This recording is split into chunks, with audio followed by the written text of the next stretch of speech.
El Vaticano. Un faro de fe, un depósito de historia, un asiento de inmenso poder. Sus salones dorados han presenciado siglos de triunfos y tragedias. Pero bajo la superficie de piedad y grandeza, se agitan sombras. Secretos persisten en el aire, susurrados en voz baja o encerrados en archivos antiguos. El Vaticano, a pesar de toda su santidad, no es ajeno a la oscuridad. La historia recuerda a los papas Borgia, su ambición despiadada envuelta en autoridad religiosa. Su historia, un tapiz tejido con hilos de veneno e intriga, nos recuerda que el poder, incluso en manos de los supuestos representantes de Dios, puede corromper. Los susurros de sus actos aún resuenan por los pasillos del Vaticano, un escalofriante recordatorio de que incluso los lugares más sagrados no son inmunes a los pecados de los hombres. La Iglesia, en su vastedad y antigüedad, siempre ha sido un terreno fértil para la conspiración. Donde reina la fe, la duda encuentra terreno fértil. Y donde el poder se consolida, inevitablemente le siguen las sombras de la sospecha. Es sobre este terreno fértil que pisamos al profundizar en los terrores ocultos del Vaticano, donde la verdad y la ficción se entrelazan en una danza macabra. Los archivos secretos del Vaticano, un tesoro de documentos históricos, son una fuente de fascinación sin fin. Tienen el potencial de confirmar o negar rumores centenarios, de arrojar luz sobre los secretos mejor guardados de la Iglesia, pero el acceso está estrictamente controlado, lo que alimenta las especulaciones sobre lo que podría estar oculto en su interior. Algunos susurran sobre antiguas profecías que predicen la caída de la Iglesia. Otros hablan de documentos que podrían sacudir los cimientos de la fe misma. No es necesario adentrarse en el ámbito de la especulación para encontrar evidencia de los terrores ocultos del Vaticano. La historia reciente proporciona sus propios ejemplos escalofriantes. El escándalo de abuso sexual que ha sacudido a la Iglesia hasta la médula es un testimonio de la oscuridad que puede supurar incluso en las instituciones más santas. Los encubrimientos sistemáticos, el silenciamiento de las víctimas, la protección de los abusadores, todo apunta a una cultura profundamente arraigada de secreto y autoconservación. El caso del padre Lucho Roma, el sacerdote jesuita español que abusó de más de 100 niñas indígenas en Bolivia, es un ejemplo escalofriante.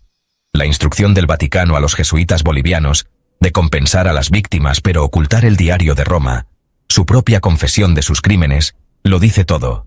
Revela un cálculo escalofriante, uno que prioriza la reputación de la institución sobre la búsqueda de justicia y la protección de los inocentes.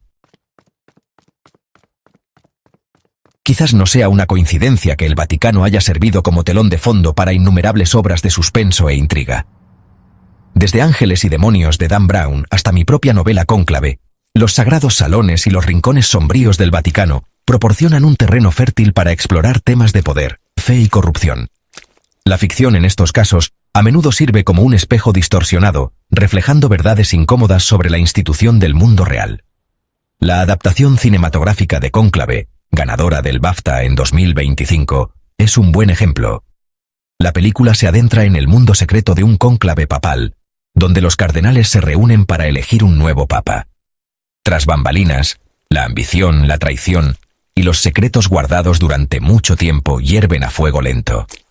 La película, aunque ficticia, toca una tensión muy real dentro de la Iglesia. La lucha entre la tradición y la modernización plantea preguntas difíciles sobre la naturaleza de la fe, la carga del liderazgo y la posibilidad de redención. Incluso el reino del terror se inspira en la mística del Vaticano. La película El primer presagio, una secuela del clásico de 1976, una vez más, utiliza el Vaticano como telón de fondo para una historia de fuerzas demoníacas y profecías antiguas.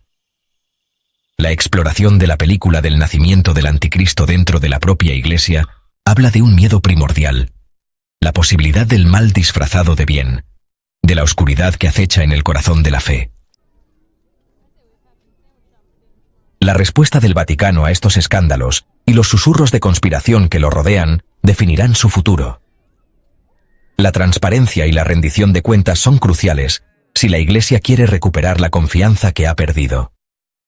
Los fieles merecen más que silencio, más que declaraciones cuidadosamente elaboradas que priorizan el control de daños sobre la verdad y la justicia. La Iglesia tiene una historia larga y compleja, marcada tanto por un gran bien como por un terrible mal. Reconocer esta dualidad es esencial para avanzar. Ignorar la oscuridad, barrerla debajo de la alfombra, solo servirá para erosionar la fe y alienar aún más a aquellos que buscan consuelo y guía en el abrazo de la Iglesia. Los terrores ocultos del Vaticano, ya sean basados en hechos históricos o en imaginaciones ficticias, sirven como un crudo recordatorio de la capacidad humana, tanto para el bien como para el mal. Nos desafían a confrontar verdades incómodas sobre el poder, la fe y las instituciones que consideramos sagradas. Solo a través de la transparencia, la rendición de cuentas y la voluntad de confrontar sus demonios, la Iglesia puede esperar sanar las heridas del pasado y trazar un nuevo rumbo para el futuro. El precio del silencio es simplemente demasiado alto.